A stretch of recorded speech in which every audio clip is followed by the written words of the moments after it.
Hey everybody, welcome to episode 3 of Crypto and Cocktails, the official 10-7capital podcast. My name is Tyler, this is the man of the hour over here. Tim Nihil. Founder and CEO. That's right. So today we're going to be kind of doing a little bit more of a deep dive. In the pilot episode, we mentioned that Tim here, obviously, has a long background in this business. We kind of wanted to peel back the curtain a little bit, introduce him more to every one of you, and really ask him, more detailed questions about, where he comes from, where his outlook came from, stuff like that. So, whenever you're ready, I can get started. I'm a Libra. Before we do get started, though, I know it took us a while last time just because we were so engrossed in the conversation, which I don't blame you for. Very important topic. For anybody who didn't see, definitely be sure to check out the previous episode of Crypto and Cocktails. I'll put a link to that in the description. But I do want to get to today's cocktails pretty early on. Do you want me to kind of tell you about these bad boys? Yeah, I mean, I took up your time last time, so why don't you just introduce whatever you have, what concoction you have for us today. So this is called the Neruda. It's spelled Neruda. I'll put a recipe for it on the screen. This is a interesting sort of club soda based concoction. It is an ounce of grenadine. You got about 3/4 of an ounce of lime juice, half an ounce of cinnamon syrup, and then you shake that up and you put that with some chilled soda water, just any kind of club soda. Garnish it with cherries. I decided to put the cherries in there just to give that extra cherry taste, but you can garnish it as well. And yeah, just put that together. You get this nice little cherry drink with a sweet taste. So bottoms up. Bottoms up. Let's see how this bad boy tastes.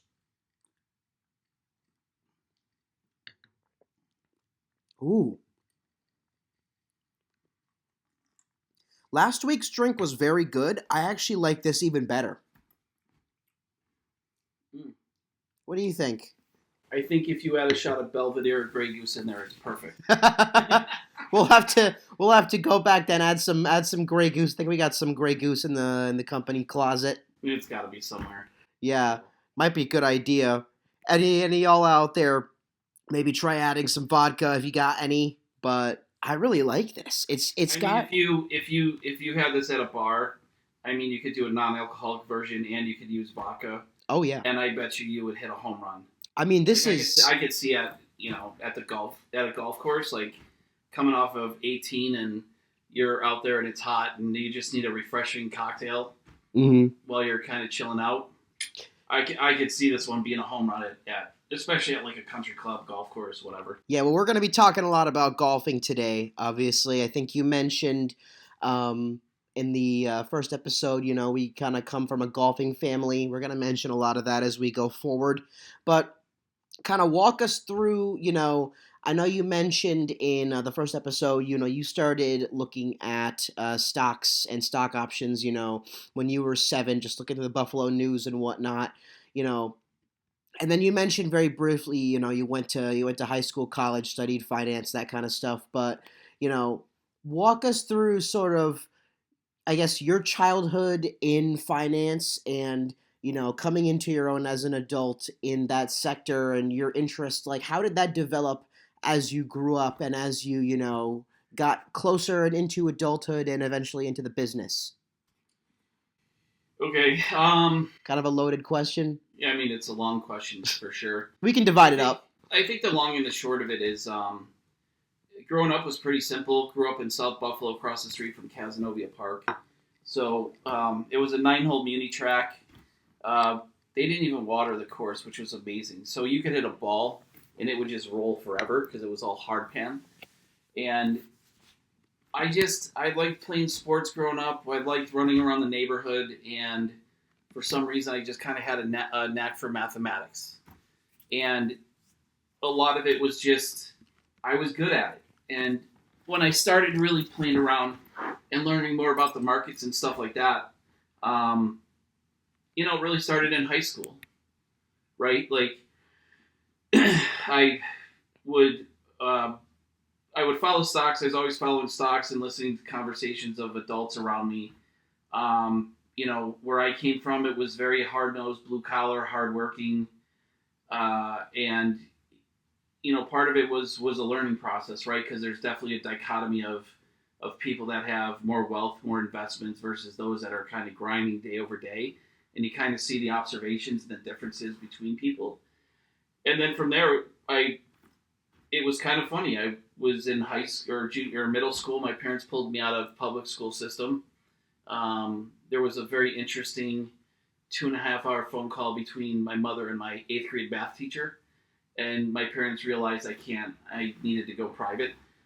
They put me in this school downtown in Buffalo, New York. Love you guys, Crusaders, Canisius High School. And I got there, and I was never a big fan of school. Was Hmm. never a fan of that transition, and I was definitely throwing a tantrum at the time. But I remember the people there, they were like, listen, this is your environment to create your own learning environment. And what they said is, we want you to question everything. And then what it just spiraled from there. And then all of a sudden, I always did the stock club, Wall Street club, whatever they called it. They Um, had a club for like Wall Street. yeah, so it's funny when I was going through old yearbooks and you kind of look at where in the yearbooks your pages were, Hmm. here and where you were. Like I was on the Wall Street Club, and there I was, like little 13-year old. Was I how old was I? 13 when I was in high school at the start. Um, yeah. So there I am, Wall Street Club. Go to school. I ended up going out to Georgia Tech studying engineering to start. I was bored out of my mind in engineering. Didn't You, like it. you went to Tech? I did Ramblin' Wreck from Georgia Tech, baby. Nice. Um, Kind of a hell of an engineer, but I left that up to a lot of my friends. And after 3.5 years of studying, I was just trying to find something that had kind of that mathematics scientific bias, but at the same time, I just was not happy with any of the engineering schools that I came across, and I just said, I'm just gonna finish it with a finance degree, right? Major in finance and minor in business management. And then by that time, I was just ready to go. I Hmm. just, by the time I kind of got through my phase in college, I was done with school. I'm like, I want to be in the real world, and I just want to go. Yeah, exactly. So I think that's kind of let's kind of break that down. I think especially people who may want to know more about each part of that.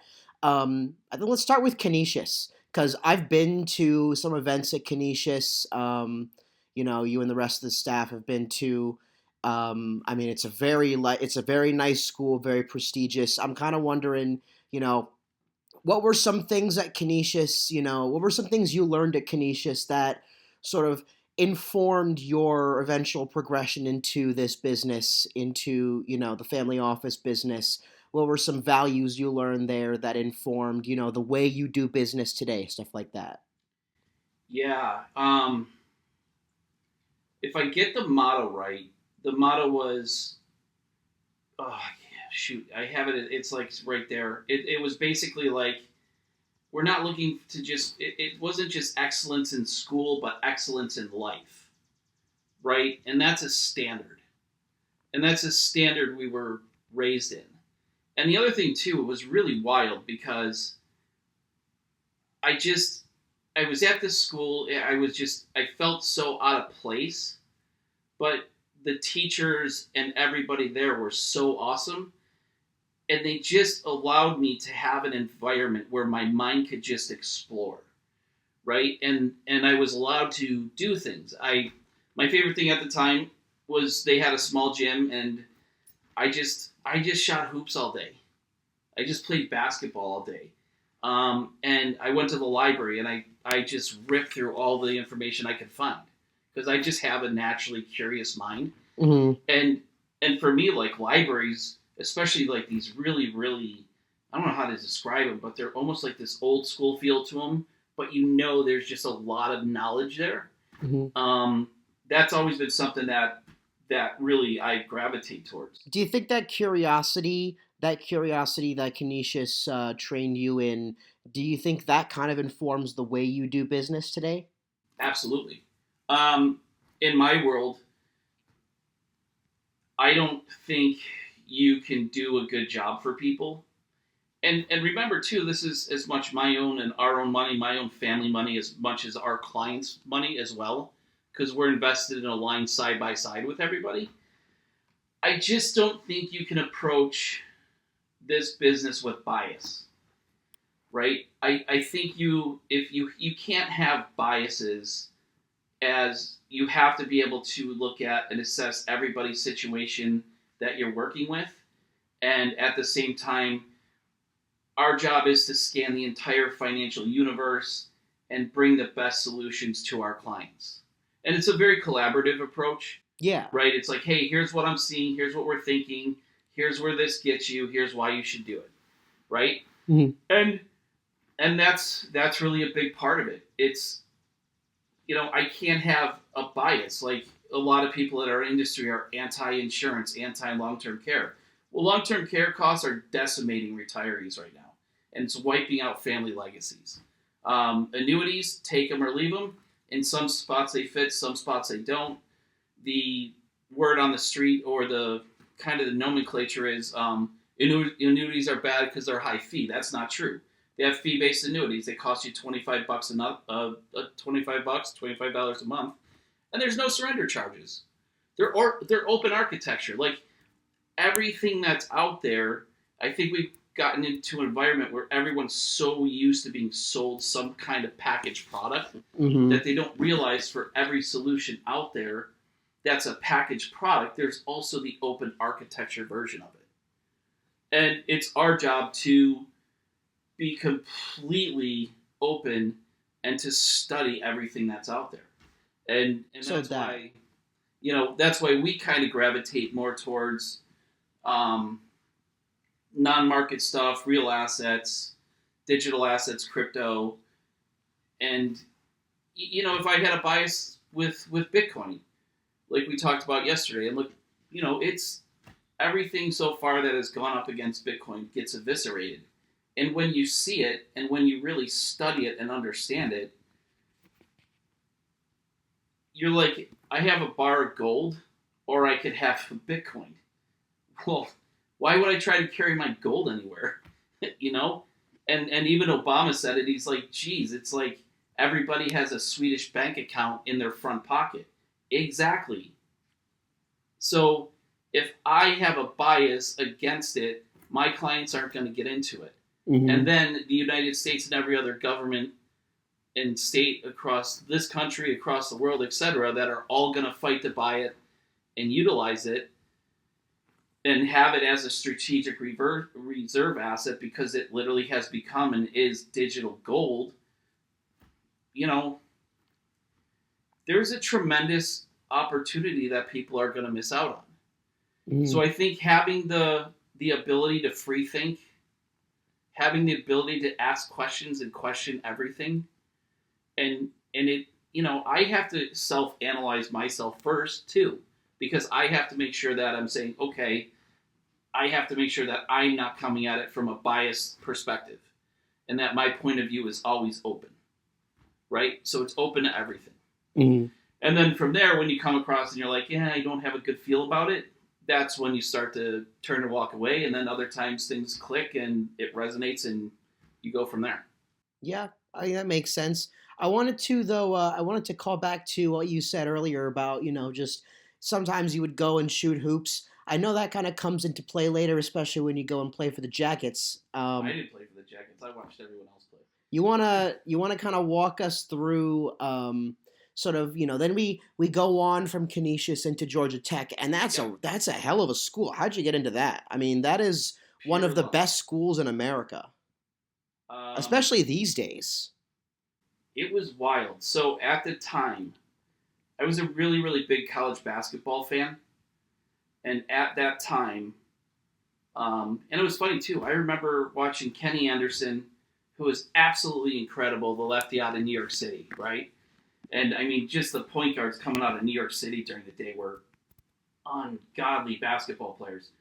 And then you had Coach Kremens, who had the white hair, always running up and down. And I mean, they had John Sally and Mark Price and so many great players, and Hammonds, and it was it was incredible. So the long and the short of it is one of my mother is I grew up in an accounting family. My mom's a CPA, my brother's an accountant, or at least was until he's going to start working with us now and come to this side of the business. Which we're very excited for. Yeah, I'm psyched.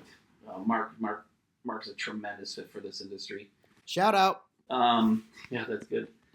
So we went to a basketball game. There were two of the top players in Buffalo, New York. Were playing out of it was LaSalle and some other high school, and I don't remember the name. But anyways, I was scorekeeper and tracking all of the. You okay? It didn't look like a good one there. No. You win some, you lose some. You don't like it? No, you just got to stir it around a little bit because Okay. let it sit. Oh, really? It's still really good. Yeah, so the long and short of it is I was keeping track of all the stats and all the players. And one of my mom's clients used to coach with Coach Kremens down in South Carolina a long, long time ago, back in the 70s. No kidding. And Coach Kremens, sat there and we were talking about, he's like, where are you thinking of college? And I'm like, we're going on this trip. We're going to look at Wake, Duke, UNC, North Carolina State, which I almost went to. I was a huge fan of NC State.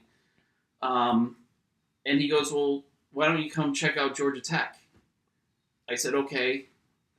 So we go down to Atlanta, and he invites us to a game. It's in the, it was in the old Omni Center, right where the Hawks used to play. Oh, in the Omni? Yeah. Oh. I mean, this is a long, long time ago. No, that place has some stories. I mean, Dusty Rhodes wrestled a ton of historic matches in that building. Really? We're going to go there? Not to Kembe Mutombo, Dominique Wilkins. I mean, the American Dream, man. I had to mention him. I remember Dusty Rhodes. So, long and short of it is, we're sitting at a game. Coach Kremens is there. Denny Crum, right? He was the legendary coach of Louisville. And I mean, at this point, I'm just starstruck. I go from Buffalo, New York to Atlanta. I'm like in this whole new world.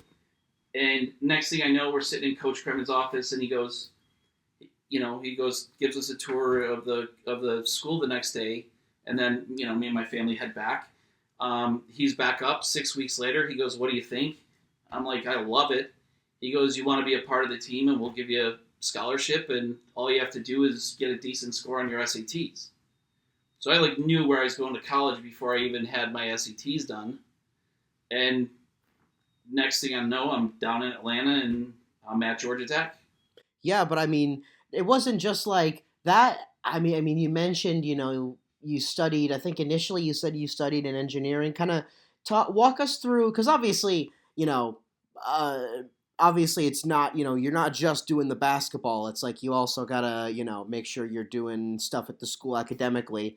I'm wondering, could you walk us through, because obviously it's much more of a STEM engineering school, especially nowadays with how important STEM is, not just to invest in, but also to participate in. Yeah. I'm wondering, can you walk us through, where you started in tech and then how you kind of gravitated in the end to where you wound up and sort of what you learned along the way that informed, not just your eventual choice of career, but also, again, how you do business and your outlook on the business. Yeah, I don't think I formed my outlook on the business until I got into it. Really? Yeah, it's kind of like the school versus actuality, right? Especially in our business. And we tell people, in order to pass a Series 7, for example, you have to forget everything you've learned, study what the book tells you, and then forget about that because none of it really applies, right? So I really didn't get to come to understand the business and where I fit into this world until I went to work for a firm in Waltham, Mass. Really? So after tech? Yeah. So you kind of went through tech and you had an idea that you wanted to work in finance and business management, but you weren't sure where exactly you would fit in. I mean, college, by the time I dropped engineering after 3.5 years, and then got out into the quote-unquote real world, I moved to Boston, Massachusetts, and it was, for a long time, it was just trying to find my way. I was still waiting tables, bartending, on the side, and you're like, I just got to pay bills right now. I was working at a couple jobs that I really didn't like. I wasn't a fan of. I used to do fund accounting at a place called Investors Bank and Trust, and as an employee, we called it IBT. I've been tricked. We hit $1 trillion. They eventually got bought out by State Street. But Okay, I was gonna say I was hoping they aren't gonna come after you for saying that one. No, but I mean everyone that worked there knew it, right? And I mean we hit $1 trillion, and the employee party was, hey, here's a bowl of ice cream and a cookie and a lanyard. We're like, seriously? Really? $1 trillion and you're giving us a cookie? So, and a couple of my good friends who I'm still friends with today, we still laugh about it because at that time the movie Office Space came out. Oh, so you lived it. So Office Space. So you lived it. I lived it. Yeah, it was mind-numbing. See, now it makes sense to me because I've known for a long time one of his favorite movies is Office Space. Now I know why. Yeah, because you lived it. We lived it. That's great. But no, I mean, I went to Commonwealth Financial Network 2 weeks ago. They got bought out by LPL.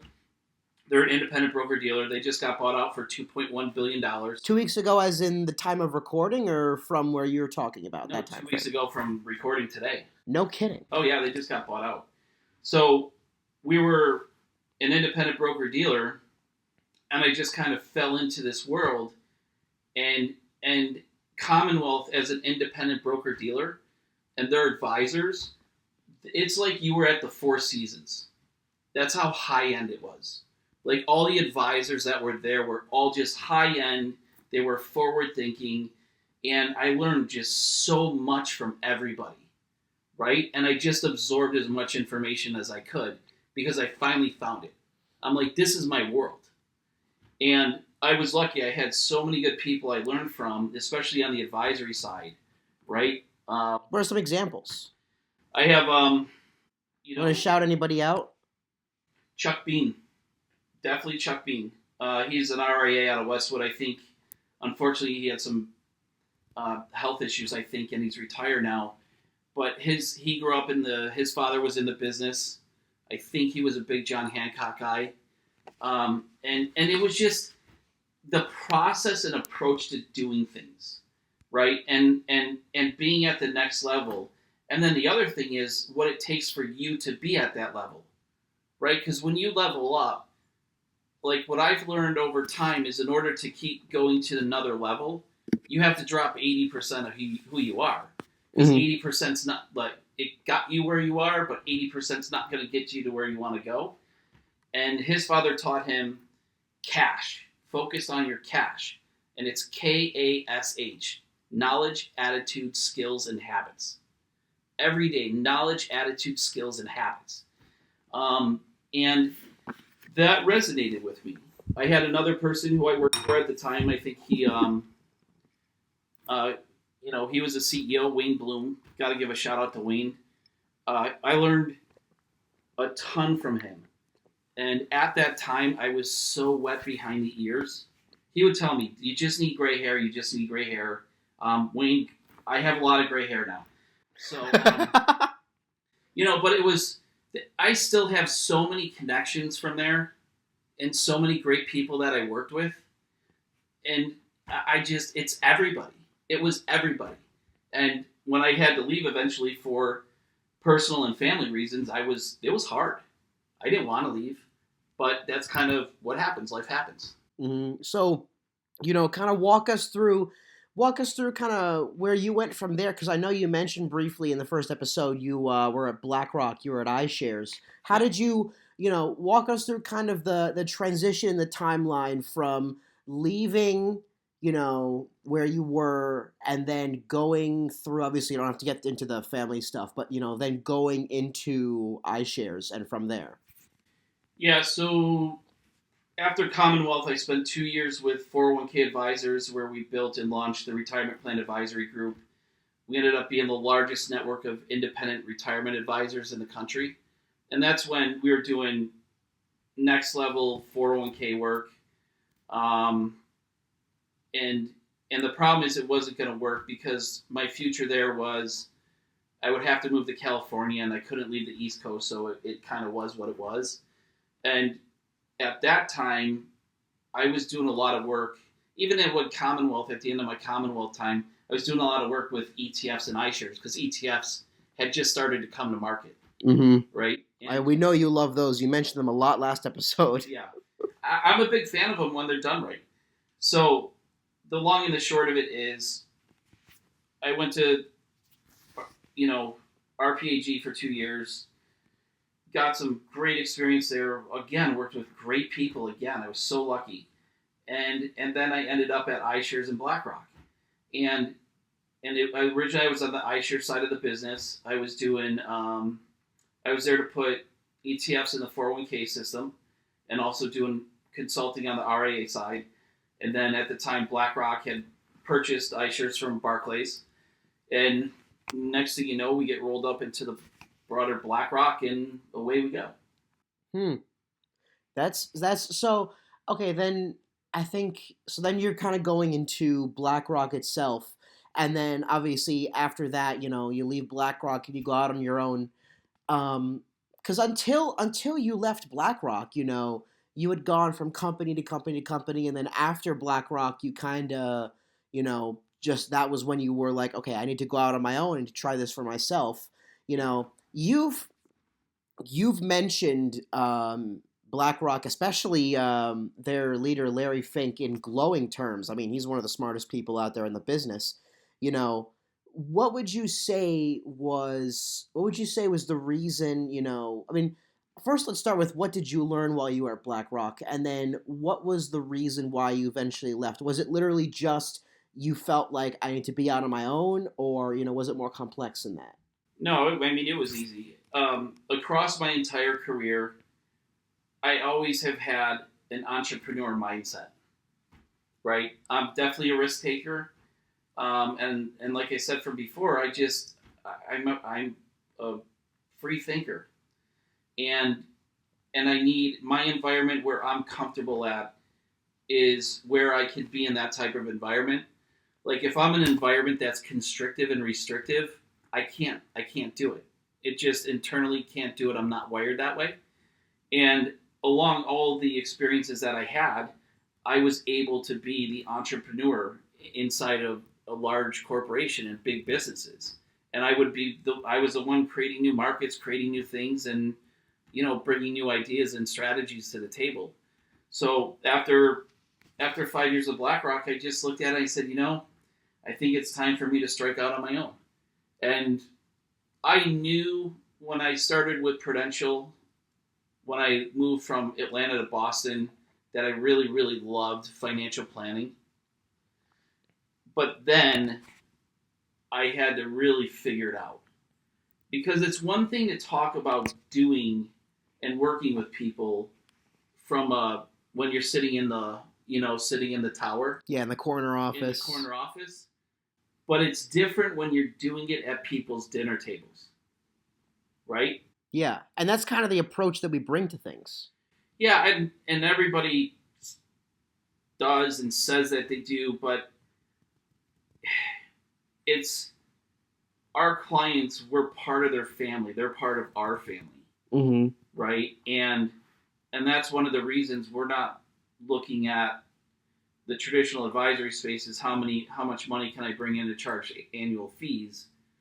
We're like, no, we're focused on quality, not quantity, and and we also have to have a philosophical fit, right? Because if our philosophies aren't going to align and you can't understand the what, the why, and the how we're doing this, long term, it's not in any of our best interest to work together, right? And that's hard to do because when you're building something, you have to be able to say,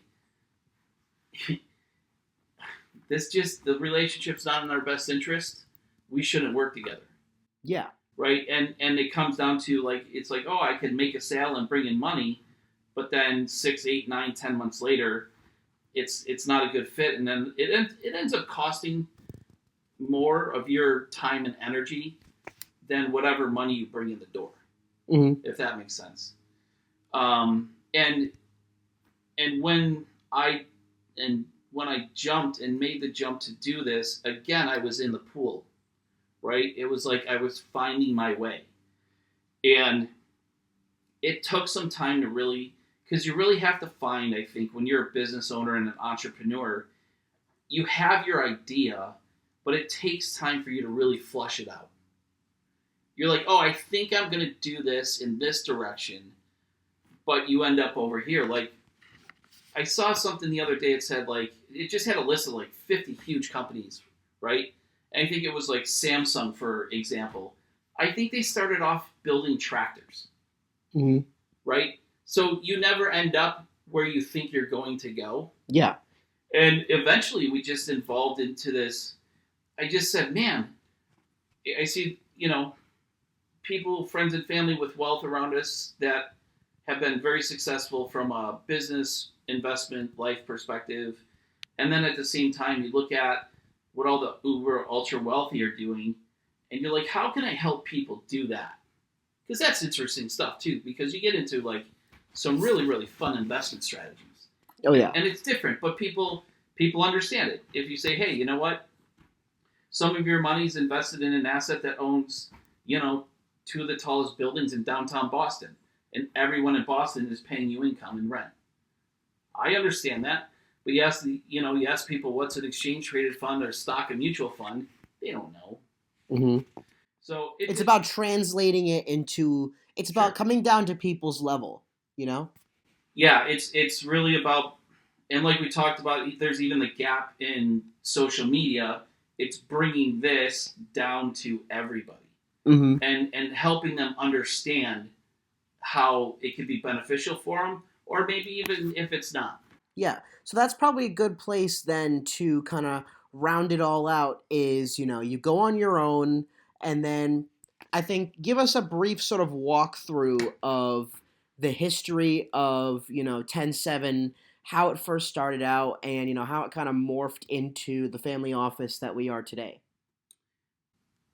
Yeah. So originally we started off as Twin Shores, um, and Twin Shores was an homage to my grandparents.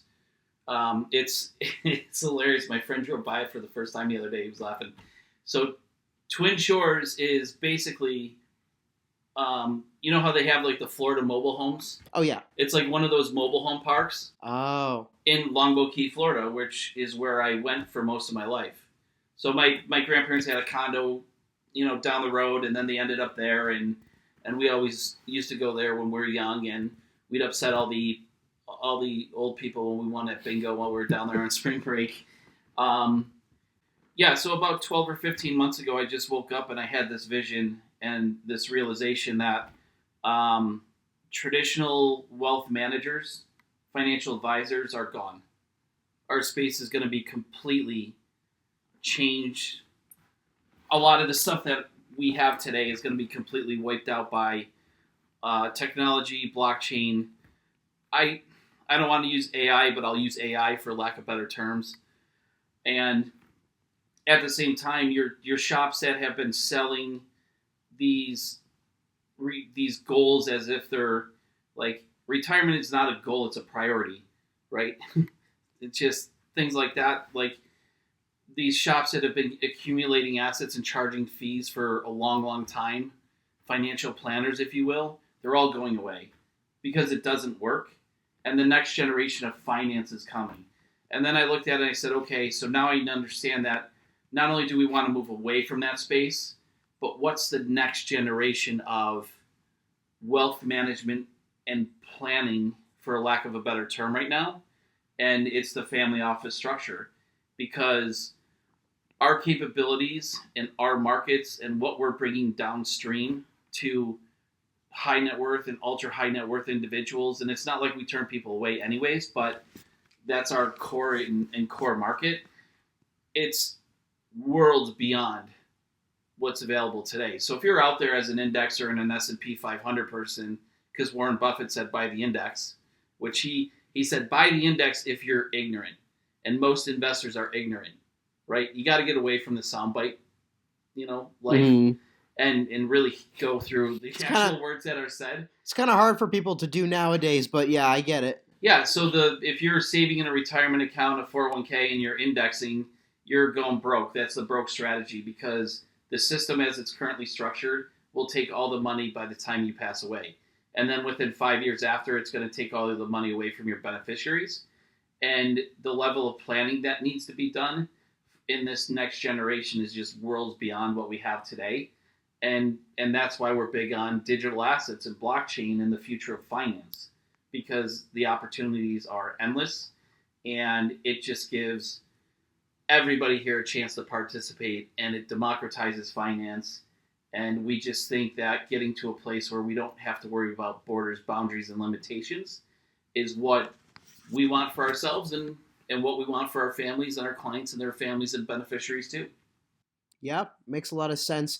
I think the only question I have left is what inspired the name 107capital? Yeah.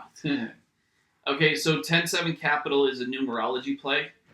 Um, I was born 10/17/77, 7 pounds 10 ounces at 7:10 a.m. in the morning.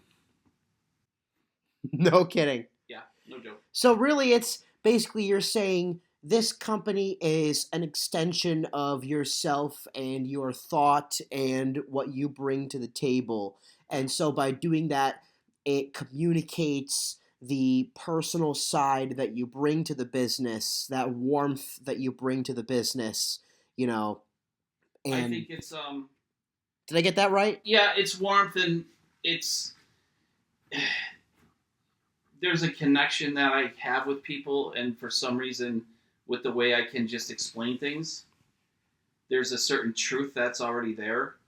And at the same time, I think it's people appreciate the way that we look at the world, and I look at the world, because my good friends at other companies used to laugh at me. They're like, "You're kind of like the nonconformist," and it's not like I'm trying to be the nonconformist. It's just my general nature, but I always am thinking about what's coming next, and and the opportunities that are presented to us, because I like helping people build their wealth, and I love helping people build and live the life they want to live. I don't understand why you would do it any other way. And I and we have grown our focus to bring that to the table for everybody. It's a hell of a way to summarize it. Cheers to Cheers. living the life you want to live. Live the life you want to live. Hell yes. That still is really good. It is, yeah. I love that cherry taste. That was a good touch. You should have been a bartender. You said that 2 episodes ago. I'm going to say it again. Oh goodness. But yeah, that's pretty much it from us over here at 10-7 for this episode of Crypto and Cocktails. We hope you enjoyed it. Get just a little more peek into the mind and, how we operate of this man right over here and just all of us here at the 10-7 team. You'll definitely be seeing, more of us in future 10-7 content. And we're going to be talking about more broad topics as well as we get into more episodes. So Yeah. Stay tuned because you guys are going to be seeing a lot, especially on our interview episodes. I know he's got his golf club right there. You can't leave without it. But we're going to be showing a lot of golf. This is very much a golf team. We all love that sport. 64-degree Cleveland. Beautiful. CG15. Beautiful. I think I've had this thing, and this is funny. I hit a rock in a fairway that dented it, and I just had it shaved down to put it back in my bag. No kidding. But man, I've had this thing for about 15 years now. That's nuts. Yeah, Cleveland, they make great wedges. Mm-hmm. But yeah, we're gonna be talking about stuff like that in the future, and then also, we're gonna be talking about business, just because we want people. It's like you said earlier, we have to bring it down to that level. We have to bring it down to our goal, especially with this podcast, but with our content in general, is to really make sure that people are understanding the future of finance and getting on that train because it is coming quick. It's already here. Mm-hmm. It's not coming quick. It's already here. And we have some, I would say, domestic bias towards it, because there are a lot of places around the world that are way far ahead of where we are in the United States today. We are playing catch up in a lot of ways. Mm-hmm. Like, for example, you want to talk about what's going on at time of recording, something we, are catching up on. A lot of other countries have more popes than we do, but we got one. We got one. America does have its first pope. We got one just at the time of recording. We got one One is more than zero. Deep dish pizza for everybody. Yeah, exactly. I don't think Green Bay is going to be too happy. I think the number of Catholics is going to go down there by a little bit. Oh, the Bears. But yeah, that's it from us here at 10-7. This has been episode 3 of Crypto and Cocktails. We hope you enjoyed it. As always, be sure to like, subscribe, follow, and share. And yeah, let's live the life we want to live. Awesome. Thanks, everyone.